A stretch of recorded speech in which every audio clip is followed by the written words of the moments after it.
வணக்கம் மக்களே, welcome back to கொஞ்சம் உப்பு நிறைய காரம். ஈஸியா டேஸ்டியா ஹெல்த்தியா இன்னைக்கு நம்ம பார்க்க போறது காரசாரமான ஒரு சைட் டிஷ் தான் பார்க்க போறோம். உருளைக்கிழங்கு மசாலா ரோஸ்ட் எப்படி பண்றதுன்னு பார்க்கலாம் வாங்க. நம்ம பொட்டேட்டோ மசாலா ரோஸ்ட்டுக்கு தேவையான பொருட்கள் என்னென்னு பார்த்துடலாம். 3 மீடியம் சைஸ் உருளைக்கிழங்கு மெல்லிசா நறுக்கி வச்சிருக்கேன். ஒரு மீடியம் சைஸ் வெங்காயம் ஸ்லைஸ் பண்ணி வச்சிருக்கேன். 4-5 பல்லு பூண்டும் அதே மாதிரி சின்ன சின்னதாக ஸ்லைஸ் பண்ணி வச்சிருக்கேன். ஃப்ளேவருக்கு 2 பச்சை மிளகா, ஒரு சின்ன தக்காளி, கொஞ்சோண்டு கருவேப்பிலை, கொஞ்சோண்டு கடைசியாக கார்னிஷ் பண்ணுறதுக்கு கொத்தமல்லி. ஃப்ரையிங் பேனில் ஒரு 3 டேபிள் ஸ்பூன் அளவுக்கு ஆயில் சேர்த்துக்கலாம். நம்ம நறுக்கி வச்ச பொட்டேட்டோவை இதில் சேர்த்து மீடியம் ஃப்ளேமில் வச்சு ஸ்லோவாக ரோஸ்ட் பண்ணி எடுத்துக்கலாம். நம்ம உருளைக்கிழங்கு முடிஞ்ச வரைக்கும் சின்ன சின்ன துண்டாக நறுக்கிக்கலாம். இது ரோஸ்ட் ஆகிறதுக்கு ஒரு 5 to 7 minutes ஆகும்.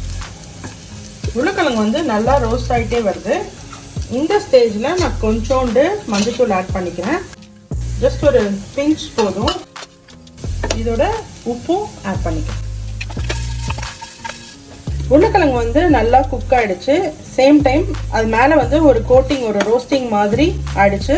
இப்போ இதை நான் ஒரு பிளேட்ல ட்ரான்ஸ்ஃபர் பண்ணிக்கிறேன்.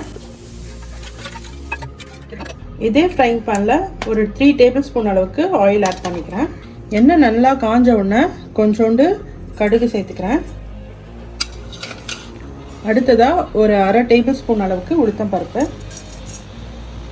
சும்மா ஒரு 1/4 டீஸ்பூன் அளவுக்கு சீரகம், எல்லாமே நல்லா பொரிஞ்சு வரட்டும். கொஞ்சோண்டு பெருங்காயத்தூள் சேர்த்துக்கிறேன். கருவேப்பிலை, ஸ்லைஸ் பண்ணி வச்சுருக்கேன். ஆனியன்ஸ் ஜஸ்ட் ஒரு 1 minute குக் ஆகட்டும். வெங்காயம் ஓரளவுக்கு வதங்கிடுச்சு. இப்போ நான் பச்சை மிளகாய் ஆட் பண்ணுறேன். 1/2 டேபிள் ஸ்பூன் மிளகாத்தூள், 1/2 டேபிள் ஸ்பூன் தனியாத்தூள், 1 டீஸ்பூன் பெப்பர், அப்புறமா ஒரு 1/4 டீஸ்பூன் அளவுக்கு மஞ்சத்தூள். இப்போ இந்த ட்ரை மசாலாஸ் எல்லாமே ஆட் பண்ணிக்க போகிறேன். மிளகாத்தூள், மஞ்சள்தூள், தனியாத்தூள், அப்புறமா கொஞ்சோண்டு பெப்பர் தூள். இந்த எண்ணெயில் இந்த மசாலாஸ்லாம் கொஞ்சம் ஃப்ரை ஆகட்டும். எப்பயுமே மசாலா ஃப்ரை பண்ணும்போது அடுப்பு மீடியம் ஃப்ளேமில் இல்லை லோ ஃப்ளேமில் இருக்கணும். கொஞ்சம் மசாலாஸ் குக் ஆகணுன்னா நான் தக்காளி சேர்த்துக்கிறேன். தக்காளி கொஞ்சம் குக் ஆகட்டும். கொஞ்சம் அது நல்லா சாஃப்ட் ஆகணும் தக்காளி. அந்த பதத்துக்கு நம்ம குக் பண்ணிக்கலாம். நம்ம சின்ன சின்னதாக நறுக்கி வச்சுருக்கறதுனால ஜஸ்ட் 1 or 2 minutesக்குள்ளேயே தக்காளி நல்லா மேஷ் ஆகிடும். தக்காளி நல்லா மேஷ் ஆனோன்னா நான் பூண்டு சேர்த்துக்கிறேன். பூண்டு நான் கடைசியாக தான் சேர்க்குறேன். ஏன்னா பூண்டு லைட்டாக குக் ஆகிருக்கணும். அதே டைம் வாயில் கடிப்படணும்.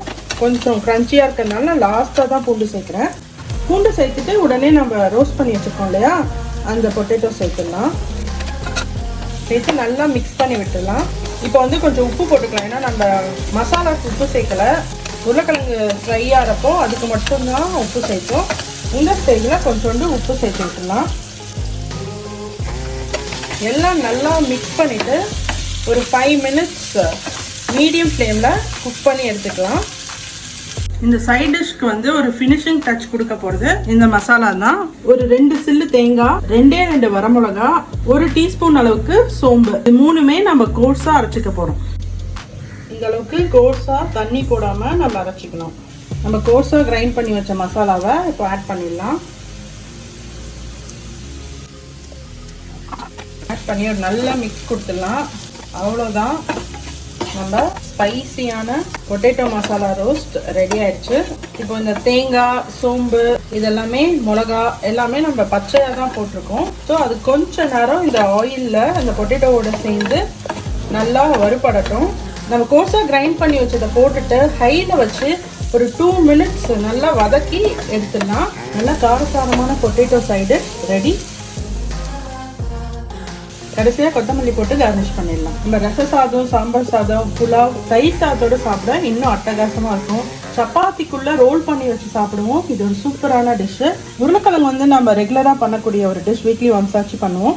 ஸோ இந்த மாதிரி ஒரு டிஃப்ரெண்ட்டான டிஷ்ஷை உங்கள் ஃபேமிலியோட என்ஜாய் பண்ணுங்கள். இந்த வீடியோ பிடிச்சிருந்தா ஒரு லைக்கை போட்டுட்டு ஃப்ரெண்ட்ஸுக்கும் ஃபேமிலிக்கும் ஷேர் பண்ணி விடுங்க.